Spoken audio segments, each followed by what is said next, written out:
Okay, welcome to this video. Thank you so much for tuning in to part 2 of my previous video.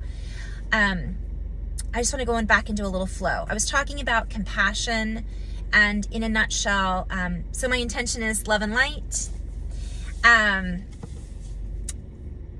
We're all going through massive shifts, so this will be a little bit of an energy update as well, in our bodies, and the way that we're interacting and treating ourselves and treating each other as a human is having a ripple effect on everything else outside of us. So recognizing that it begins with us, right? It begins with how we treat our bodies. It begins with how we honor and cherish the human collective, because this is very special. Oftentimes what I'm seeing is we get frustrated, right? Life doesn't necessarily give us lemonade. We have to make it. We got the lemons, we got the sugar. Sometimes it's hard to find the sweetness in order to make the delicious beverage of life. But essentially what I'm being shown is that many of us are being called to,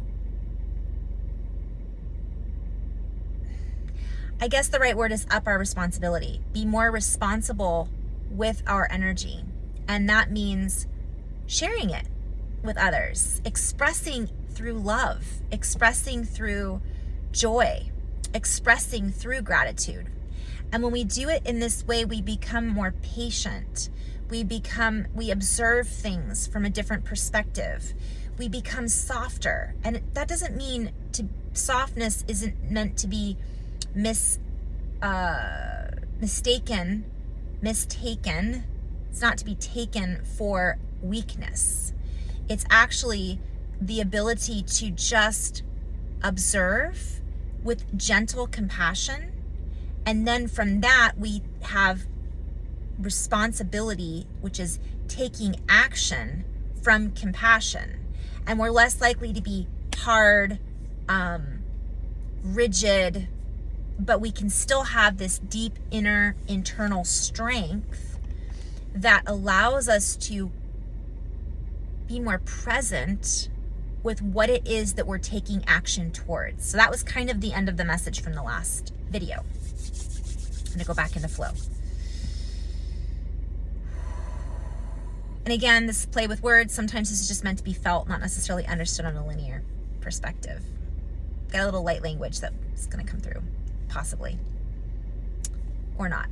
As we transmit these signals that are literally beaming out from our inner suit technology, I talked about this in the last video, it's our body, we become more interested as a society in more interesting things.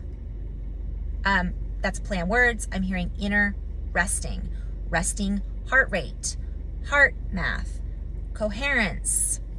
We become more interested in things that are truly encouraging us to seek out more wisdom, to seek out that which it is that we are truly, and not that which it is that we have created materialistically. For the material world that we exist within is a direct reflection of our creation from within. So as we go within and we dive deeper, we begin to create more magic. And I talked about this in my last video. We begin to create higher bound technologies that branch out and reach out to other societies beaming out beyond Earth. And this is relevant for very soon, there will be those that are beaming back to us, which we may see as down here, coming from there, but they are already down here. For we all bear the mark, if you will, the placement, the signature, the frequency. So when I see mark, it's like a mark in time, like a check mark. That is a lineage based on many different lineages, based on many different DNA signature frequency connections. I'm being shown a fingerprint. Each of us has a unique fingerprint that holds in our DNA a particular, I'm hearing chamber of secrets, Little Harry Potter reference there. And within these deeper chambers of the human design, we then are able to design an earth frequency connection point that allows us to stabilize patterns. This sounds coded, and let us go a little deeper into this. For as we stabilize these patterns, we recognize that there are codes that are held within our patterns, within our DNA, that then activate at certain times, at certain signature stamps, time signature stamps. We then are giving our approval, stamp of approval, to move in a different direction, onward and upward, one might say. Let us play with this for a moment, for what it is that we are expressing is a sing-song way of coded information, and held within these codes are a recognition of our own inner codes. For as we allow ourselves to sing, dance, draw, speak with fluidity, explore the layers of science with an equanimity of openness, there's a play on words with that, we then spark and activate these codes, these memories, these codes that are held within our own Rolodex, these codes that are held within our own role. So I'm being shown a film roll, and when you pull it out, you see all these pictures of, let's say, our past, our present, our future. And within each of those pictures is information. So if you think of our DNA, our blueprint, our map, which I talk about all the time, I refer a lot to, where's that sun coming from? I refer a lot to our map.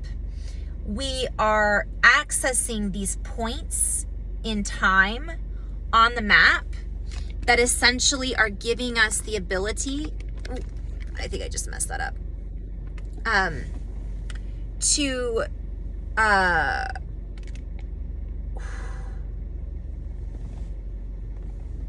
so what I'm being shown is DNA, for example. We know that DNA has a double helix, but what I'm seeing is, and I've been talking about this before, are jumping genes, and I'm also seeing like combination locks. So if we hit a certain frequency and we begin to operate from this higher frequency, it opens up this combination lock. And that opens, and inside of it is a node or that holds information, storage, that was there the whole time from one perspective. But now it's time to actually open it up and utilize it, because we've hit a certain mark, back to the mark. We've hit a certain number. We've hit a certain vibration, shape, sound, whatever we want to call it. And then what happens is we have these ahas. We have these realizations. So I'm going to use mine as an example. I'm being called to share. One of my combination locks that opened a few years ago when I started doing these deep meditations was wordplay. I'd get all these words, I didn't know what they meant, and then it actually was tuning into physics or had to do with molecular science. For those of you that know me, it's hilarious. They have to do with geometry. I was writing about what Dan Winters is talking about, who I always refer to. If you guys haven't watched Dan Winters, he's great. I think it's therify.net, fractalfield.com. So that was that was inside of me, and it opened up a spark to where all of a sudden I started pulling in or bringing up all of this knowingness that was held within my own DNA architecture. So there's a lot of people that are looking for activations. They're looking for ahas. I call them downloads or upgrades or uploads from the earth. It's all happening, and we're really being called. We have to take the time to get to know ourselves in order to recognize that it's happening. Know thyself. And this requires us I say song, dance, art, all of that is a kind of right brain, but we're actually pulling together the right and left hemispheres of the brain.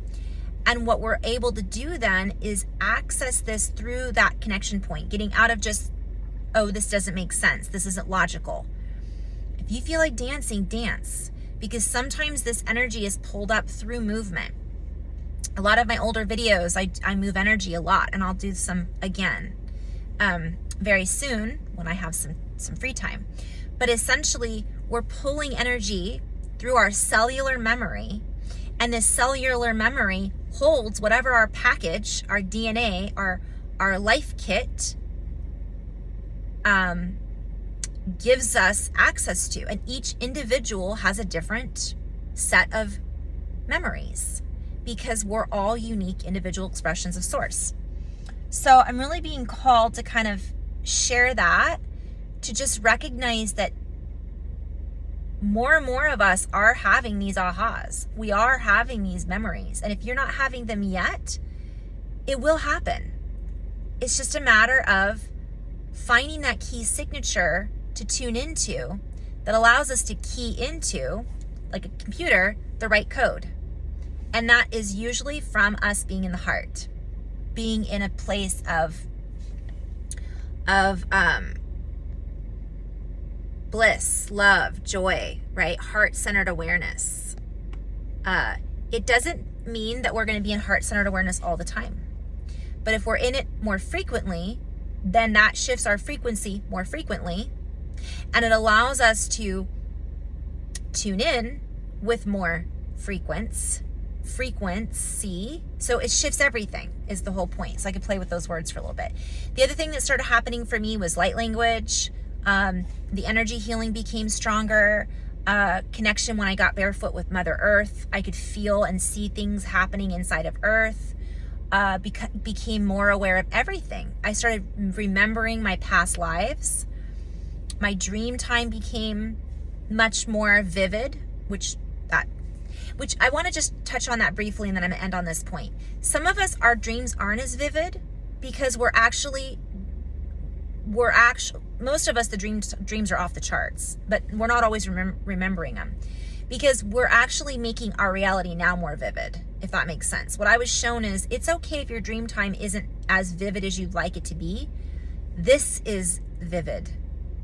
Our experience in our awake time becomes more vivid. And then dream time isn't necessarily as vivid because we're living our dream. So that was something else that came through. So much more. I'm going to end on that note, you guys. Thank you so much for tuning in. The biggest message, again, I'm going to keep saying this, is balance. Whatever it is that we're working on, who we're working with, how we're working, how we're changing and allowing our bodies to shift, it's all about balance. So when we can stay in that space, I call it the S curve, the line in the center, the gray area, the gray matter of the brain, the yin and yang, we're able to see both sides much more clearly, and we may oscillate, but we're able to ride those waves a little bit better without getting knocked off balance, knocked off our board, right? Knocked off our path. We might have a momentary setback, but then we're able to navigate it much easier, providing we're giving ourselves the resource of ourselves and not necessarily just tuning into all of the other things that are out there telling us what to tune into, if that makes sense. That was part 2 of the previous message that I shared. So in love and light, guys, have a beautiful day, and I can't wait to do some more videos. Hopefully this uploads properly. In love and light, namaste.